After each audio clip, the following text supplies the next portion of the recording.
कहानी अधूरी पेंटिंग। गलियों का चित्रकार। वाराणसी की पुरानी गलियों में सूरज ढल रहा था। शाम की लालिमा गंगा की लहरों पर बिखरी थी और हवा में अगरबत्ती की खुशबू तैर रही थी। उन गलियों में एक छोटा सा स्टूडियो था, रंगलोक कलागृह। यहीं बैठते थे माधव बाबू, जो कभी शहर के मशहूर चित्रकार माने जाते थे। अब उम्र ढल चुकी थी, बालों में सफेदी, हाथों में हल्की सी कपकपी और आंखों पर मोटा चश्मा। फिर भी उनके भीतर रंगों के प्रति वही जुनून जिंदा था। हर दिन वो कैनवास पर कुछ नया बनाते, लेकिन हर शाम वही सोचते, नहीं, यह अधूरा है, मेरी असली तस्वीर अभी बाकी है। कई बार उनके शिष्य पूछते, गुरुजी, जब लोग आपकी पेंटिंग महंगे दामों में खरीद लेते हैं, तो आप क्यों कहते हैं कि ये अधूरी है? माधव बाबू बस मुस्कुरा देते और कहते, कला केवल आंखों को नहीं, आत्मा को छूनी चाहिए। जब तक मैं उसे महसूस न करूं, तब तक वो पूरी नहीं। एक दिन वो अकेले बैठे थे। खिड़की से आती हल्की रोशनी उनके अधूरे कैनवास पर पड़ रही थी। तभी दरवाजे पर हल्की दस्तक हुई। दरवाजा खोलते ही उन्होंने देखा, एक छोटा बच्चा खड़ा था। उम्र मुश्किल से 10-11 साल। कपड़े मैले, पैरों में चप्पल भी टूटी फूटी और हाथ में जूते पॉलिश करने का डिब्बा। बच्चा झिझकते हुए बोला, बाबूजी, क्या आप मेरी भी तस्वीर बना सकते हैं? माधव बाबू चौंक गए। उन्होंने हंसकर कहा, अरे बेटा, तेरी तस्वीर कौन खरीदेगा? बच्चा धीरे से मुस्कुराया, मुझे कोई खरीदना नहीं है बाबूजी, मैं तो बस देखना चाहता हूँ कि क्या मेरे चेहरे पर भी उतनी ही रोशनी उतर सकती है जितनी आपके कैनवास पर होती है। उसकी मासूम बात सुनकर माधव बाबू कुछ क्षण चुप रह गए। उन्हें लगा जैसे किसी ने उनके दिल के दरवाजे पर दस्तक दी हो।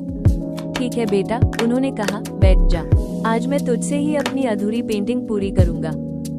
बच्चा लकड़ी की पुरानी कुर्सी पर बैठ गया। उसके चेहरे पर उत्सुकता और थोड़ी झिझक थी। माधव बाबू ने ब्रश उठाया और कैनवास पर हल्की रेखाएं खींचनी शुरू की।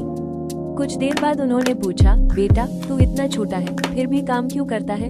बच्चे ने धीमे स्वर में कहा, मेरी माँ बीमार है बाबूजी, दवा लानी होती है। पिताजी नहीं है, मैं दिन भर जूते पॉलिश करता हूँ। कभी कभी थक जाता हूँ, पर रुक नहीं सकता, घर मुझे ही चलाना है।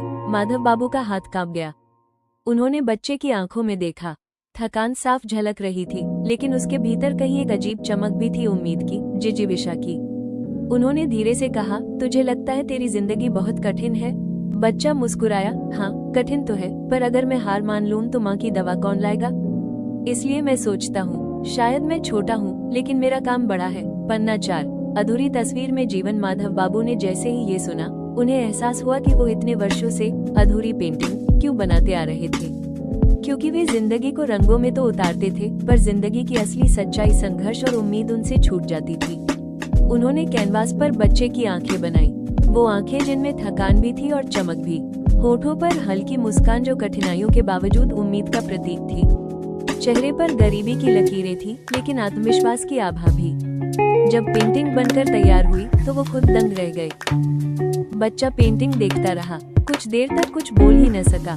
फिर उसने धीरे से कहा, ये मैं हूँ सचमुच? माधव बाबू ने मुस्कुराकर कहा, हाँ बेटा, यही तू है।